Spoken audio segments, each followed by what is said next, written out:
Hello and welcome to Phoenix and the Dragon. I'm sitting here on my Welsh riverbank. It's the second week in May, and can I first apologise for not having posted very much in the last few months. There's been a lot going on, both in my life and in the world, and it's because of that reason that I would like to read you this particular story today. So we are in May 2019.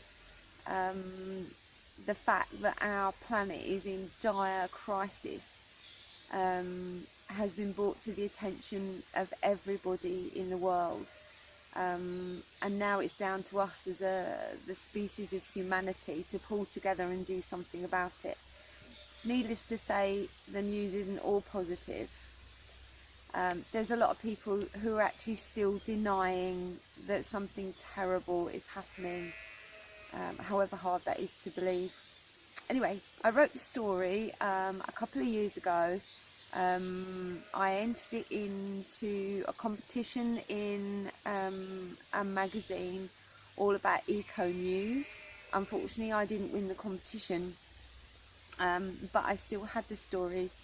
And it's just as appropriate now as it was a couple of years ago, in fact maybe even more so. It's quite a long story, so I'm going to read it in two halves to make sure that you can listen in your tea break. So I'll be reading part one now, and then you'll get part two next week. So the story is called The Waterfall, and I really hope you enjoy it. Around the fire, when the full moon shone through the hole in the rock above her, Amy listened to the bards recounting the old stories. Though a woman now, skilled with a bow, sword and axe, tales of the freeze, the comets and the flood never failed to excite her, but best of all, she loved the story of the horse and the part her kin played in the saga. Horses roamed free in the land beyond the waterfall, coming often to the pool to drink. But those that remained with her people were different, much taller, stronger and almost pure white, and they continued to serve her people. Born in an underground city sparsely lit from holes in the roof made by space rock, Amy's life was hectic and noisy. While she led her team through the tunnel to the hunting grounds, her mother, Elena, sat on the high seat of the council, managing the vast community. Amy was content with her life, preferring a physically active role in the community to one sitting in stuffy chambers, arguing about the law. She was aware of the political undertones that murmured through her home, but had no cause to dwell on them, as her mother and her wisdom were highly revered. Families ate communally, dividing the chore of meal times and using the food gathered by the hunting teams. The setting of traps and routes of migrating animals were passed down through generations, so Amy hunted in the same way and in the same places as her ancestors. Her land, behind the waterfall, was interlaced with channels of water, refreshing the earth and providing for the abundant wildlife. The pool at the base of the waterfall trapped the rest, securing a future for Amy and her people. At the end of her 10th hunt, Amy sipped wearily at her broth, declining further sustenance before crawling beneath her animal skins before the first daylight touched the crater top. She quickly fell asleep, content in the knowledge that for the next 5 days and nights she could rest and leave hunting to another team. She dreamed of an island community encircled by a vast azure pond where sweet juicy fruit hung from the trees and the slopes of the hills were covered in terraces of thriving plants. The water met the land on a flat expanse of sand before moseying back to the pond. One of her pleasures, when free from the rigours of hunting, was to feed and groom the horses. In the middle of the community, beneath a massive crater whose centre had shattered as the space rock collided with the crater wall, grass grew in a perfect circle, and the horses grazed freely. Trees and shrubs had taken root, even a few wildflowers. Stepping into the light, Amy breathed in the freshness. Star, her favourite horse, trotted towards her. Amy turned sideways to avoid his silver horn and rubbed her head on his cheek. He blinked his long-lashed eyes in the sunshine, while his song trilled in her head. I want to go to the waterfall. She rubbed his ageless neck before pulling herself onto his back, and they set off towards the tunnels out of the light. She ducked often, riding the enormous beast, and she knew that commands to him were pointless. Star knew the way, first deeper under the ancient rock, and then climbing steeply into the vast cave opening. Before she saw the light, the turbulent power of water greeted her. Star stood behind the waterfall, shaking his head in the ice-cold spray and snorting happily, tossing the water over his back. Amy walked to one side of the falls, where a body's width of light shone in from the land beyond.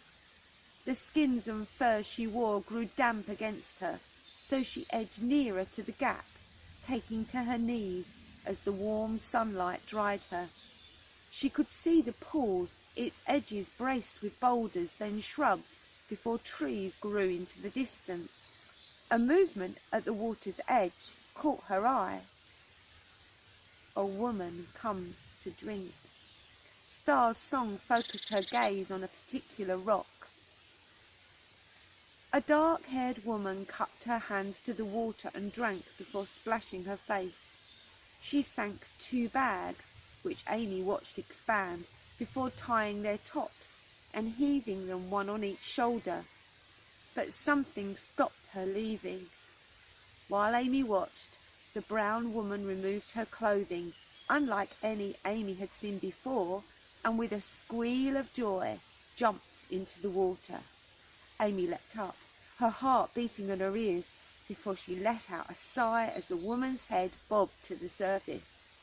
She sat, watching the woman, moving in graceful strokes to the centre of the pool. She turned often onto her back, floating on the water, sculling with her hands to spin herself around.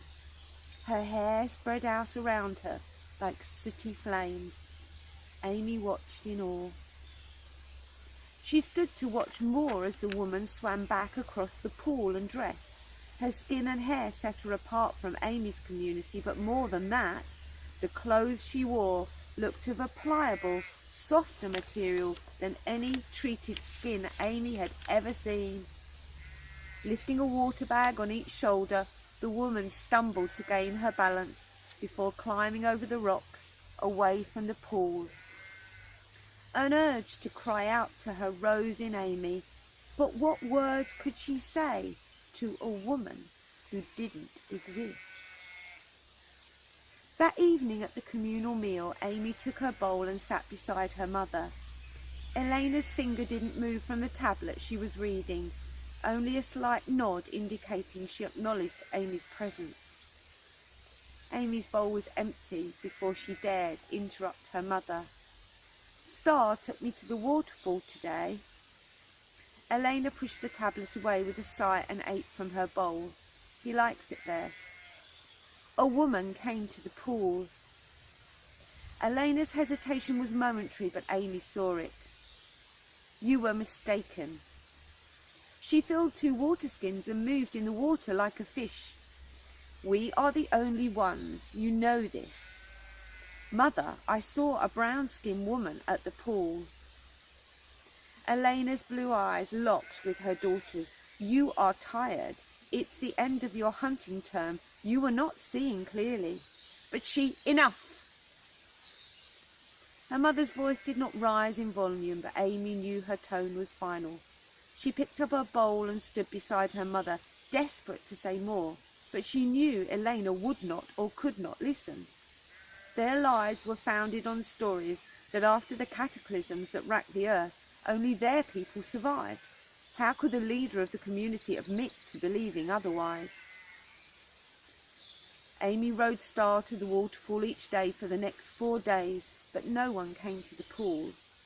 She lay awake in her room carved from the rock, reliving the moments she had seen the strange human, before she fell into restless sleep, her head full of ice storms and shooting stars.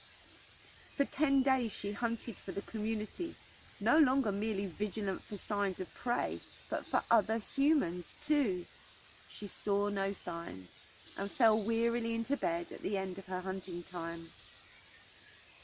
Late the following morning, Amy rode Star to the waterfall, speaking with her mind about her disappointment at not seeing the brown woman again. "Your mother does not believe other people exist." "But you saw her, Star." "I did." While Star doused his head in the cool water, Amy peered through the gap at the edge of the falls, kneeling to get a closer look. The sun was almost at its zenith, beaming down onto the hills and rocks, glimmering off the water. She shielded her eyes from the glare and saw movement on the far side of the pool. Between 2 rocks swathed in foliage, a man approached the water. Like the woman, he sunk 2 water skins beneath the surface, filling and securing them before leaping into the water himself. Amy watched him crossing the pool in strong, swift strokes before diving down and emerging in a burst of spray. About to call Star to come and see, Amy felt pressure on her back. Star pushed harder, sending Amy tumbling. Screaming, she hit the water.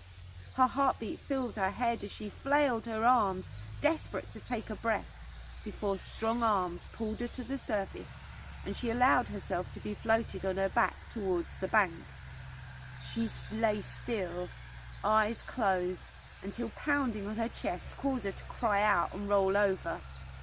"Come into the sun and get warm. You're shivering." Amy opened her eyes, but her vision remained blurred. She crawled towards the voice and was helped onto a rock. Dripping and panting, she stared at her rescuer. His dark brown hair was long and tied on the top of his head. Drips fell onto his tanned face and naked chest. His trousers only reached to his knees and were frayed at the edges. His mouth was large with full lips that turned up at the corners. "Thank you. I fell from behind the waterfall." "Can't you swim?" Amy stared at the man. "Swim, you know, move yourself around in the water." Amy shook her head. "You're lucky I was here. We're taught to swim before we can walk. Take off that skin and let the sun warm you." Amy peeled the stiff animal skin from her shoulders and was instantly relieved from its chilling weight. Her breasts were bound with fur which soon warmed as the sun shone directly overhead. "I'm Jarvid." "I'm Amy, daughter of Elena. I come from up there, beyond the waterfall." Jarvid nodded. "I thought so. You're stone people, underground people.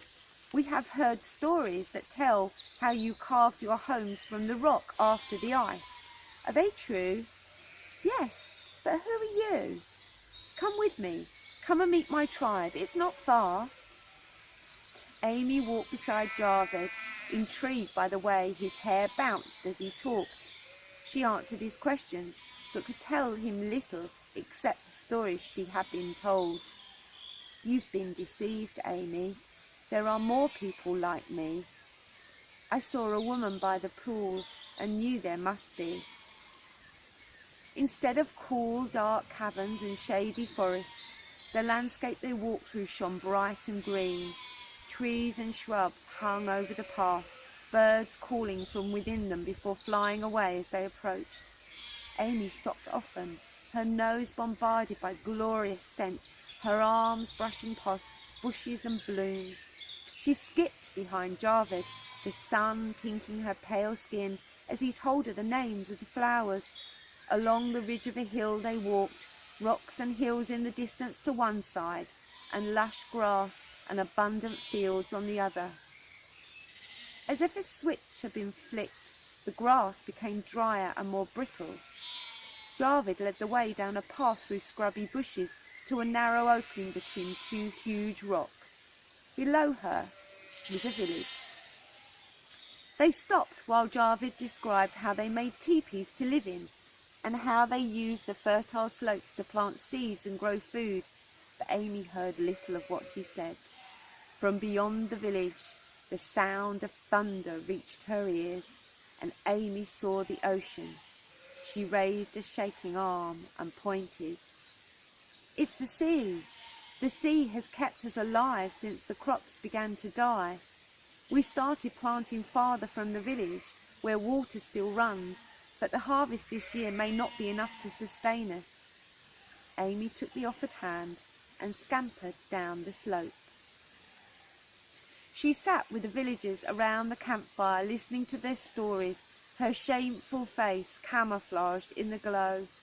She tried not to think too badly of her mother. She was only repeating the stories, but this pretense could not continue now she'd met these people. They were not aliens, demons from another planet sent to jeopardize their community, and they didn't sound like gods sent from the sky to bring about another cataclysm. Their skin was darker than hers, and their hair and eyes, but they lived beneath the sun, not within the caves. A jacket had been given to her by Jarvid's mother, and she stroked the soft fabric as she listened. Though the moon hung swollen in the sky, Amy's skin felt as if the sun was still blazing on it. So before easing her into the jacket, Jarvid's mother, Cara, had applied a soothing gel squeezed from a prickly leaf plant, which had eased it for a while. She ate her share of broth from the communal pot, its strong fishy flavour catching her by surprise to the delight of her hosts. By the bottom of the bowl, warm and full, she was ready for sleep, and Cara invited her to share her teepee. So that's where I'm going to leave the story today. As you can imagine, as the daughter of a community that believes that they're the only people on the planet, and certainly the only people that matter, this has been a real eye-opener for Amy. So do tune in again to find out what happens next. Thank you so much for listening. I hope you could hear above the sheep and the lambs in the field opposite. And I apologise for the flicking, but there's certainly a lot of insects out today. Thank you again. See you next week on the riverbank. Bright blessings.